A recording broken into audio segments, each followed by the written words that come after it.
asan na kayo? Dito pa rin. Ay, dito pala sila, hindi ko na makita eh. Ayun.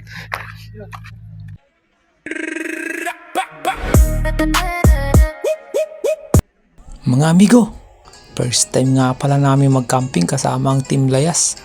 Dito sa Gold Cliff sa Atok Benguet. Ang tindi ng pinagdaanan namin, inulan kami. Halos manigas kami sa lamig. Tara, samahan niyo ako.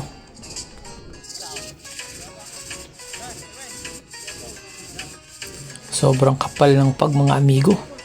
Hindi mo na makita yung bandang ibaba ng bundok. Nasa pinakamataas kasi kami dito sa Gold Cliff. At mga amigo, itinatayo na pala namin ang aming tent dito sa camping site. So dahil first time namin to kasama ang Team Layas, hindi pa talaga kami ganun kagaling bumuo ng campsite. Kaya kanya-kanya kami kilos para maitayo ang kanya-kanyang tent. Masarap na experience to mga amigo.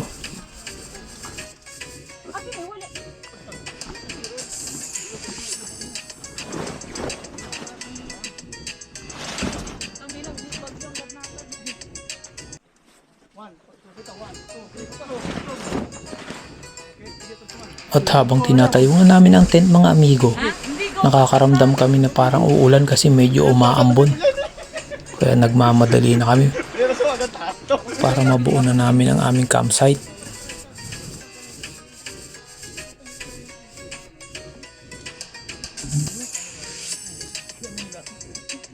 Kasi hindi tayo marunong mag-assemble niya, kaya kailangan yung magic na ginaganon lang. At habang may ginagawa kami mga amigo, nagtatawanan lang kami.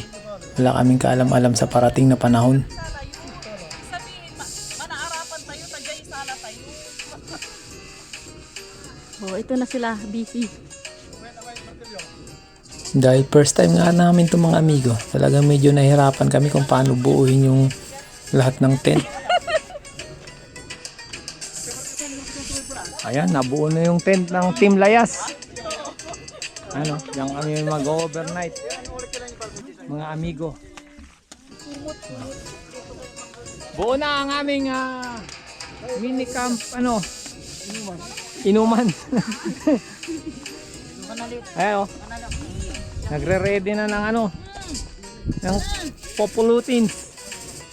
So aming lutuan.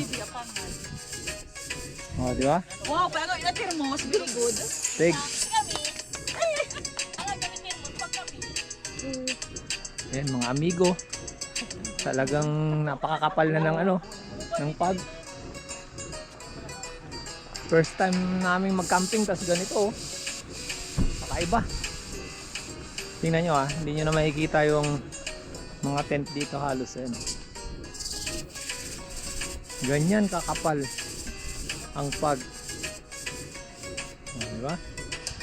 Ang gandang experience to. Lakas ng hangin. Ayan o. Anong oras na ngayon? Alas 3 ng hapon. Oh. Ano ba yan? Nagkakabot ako?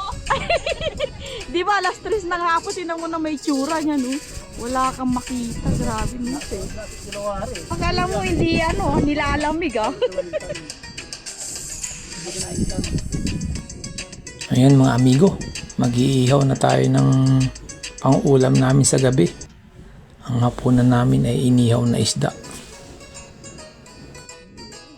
At syempre, kasama na rin ang pampulutan namin dyan, kasama ang mga Team Layas. Team Layas boys syempre. At ayun na nga mga amigo, biglang bumuhos ang ulan, kaya wala na kami nagawa. Kaya napilitan kaming mag-ihaw sa loob ng sasakyan mga amigo. Dito na rin kami nagluto ng iba pang ulam. Ganda naman di ba? Ganda na pagkaluto. Maganda pala mag-ihaw sa loob ng ng sasakyan. Mas mabilis maluto. Oh. Ito, nagluto rin kami ng sinigang. Oh, di ba? Malupit yung mga Team Layas talaga. Hindi yan basta-basta aayaw. Kahit umuulan. Oh. Ayun sila mausok na nga tapos umuulan pa. Kakaiba talaga tong na to. Yung journey na to. Ano, unang camping ng Team Layas, ganito sa kinalabasan. Umulan. Basa. Kaya nangyari, ayan. Andyan sila sa loob. Ayos, ayos. Kahit ganito nangyari, okay pa rin, di ba? Masarap pa yatang experience na to. Ayun, luminaw na oh. Kita na yung bundok. Kanina hindi makita yan eh. At ayan mga amigo. Dahil nga sa ulan, nagkaputik-putik ang aming mga tent kaya hinugasan namin. Kung mapapansin nyo, parang biglang luminaw ang paligid na wala na yung makapal na pagkanina. At binuo nga namin pala uli mga amigo ang aming mga tent. At sa mga oras na to, mahigit alas 4 na ng hapon mga amigo.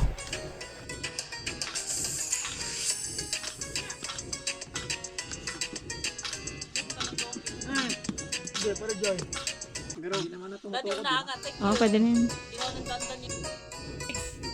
Dahil sa tulong-tulong aming gumawa, ayan, nabuo namin yung ano. Yung camp. Yes. Ito ngayon, ang celebration.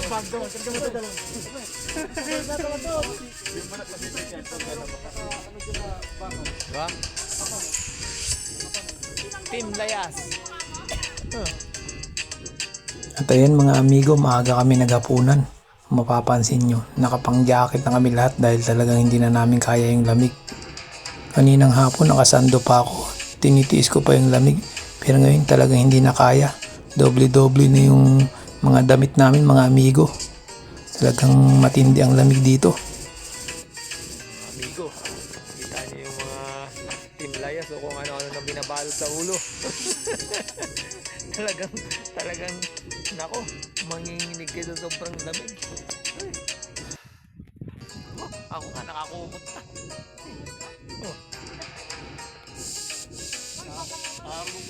Totoo talaga, napakalamig pala dito sa Cordillera region. Mas malamig kaysa sa Baguio.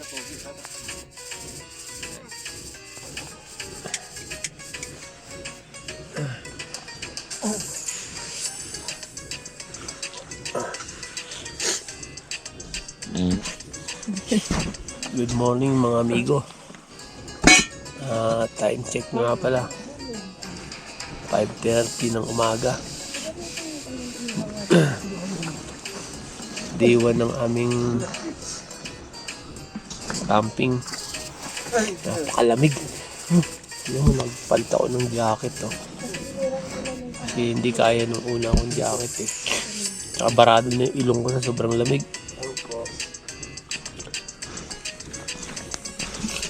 Yung mga Team Layas, mga ano pa, tulog pa. Saka tingnan niyo yung aming tent. Sobrang basa sa moist. Pero enjoy. First time namin maranasan to.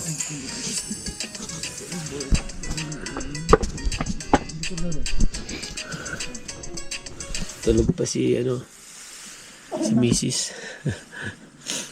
Baga pag naka-aircon ka, pakiramdam mo 3 ulit yung lamig. Parang ayaw na lumabas ng boses ko.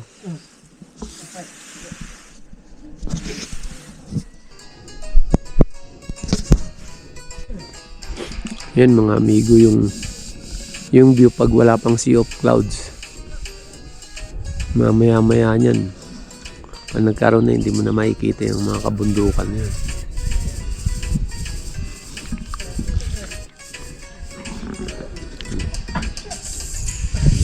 Kalang meron na rin siya, panahon rice terraces yun. Mga rice terraces na dyan.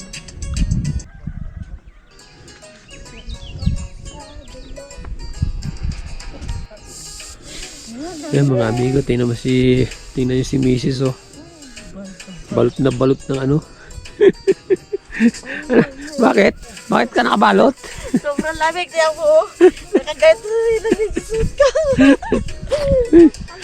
Yung kamay ko parang tumitigas na Sobrang lamig. Napakalamig talaga dito mga amigo. Ayan, doon sa baba namin may mga nagigising na rin. Maaga tayong gumising para tayo ang una makakuha ng pinakamagandang capture view moment. Ayan. Nag-iinit na kami ng tubig para makapagkape.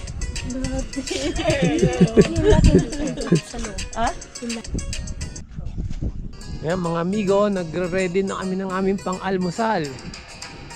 Aming chef cook.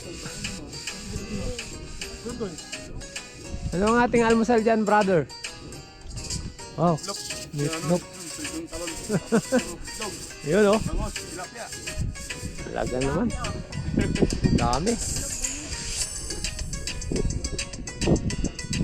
Dito tayo sa kabilang ano. At ayan mga amigo, ang mga naging kaganapan sa aming camping tour dito sa Goat Cliff sa Atok Benguet kasama ang mga Team Layas. Sulit na sulit mga amigo at mararanasan mo talaga ang sobrang lamig na hindi mo mararanasan sa Manila. At kung nagustuhan nyo ang video mga amigo, please like and share and comment na din. At maraming salamat sa mga suporta nyo mga amigo. At ito ang inyong amigong layas na nagsasabi, pwede kang maglayas basta't umuwi ka din pagkatapos mga amigo.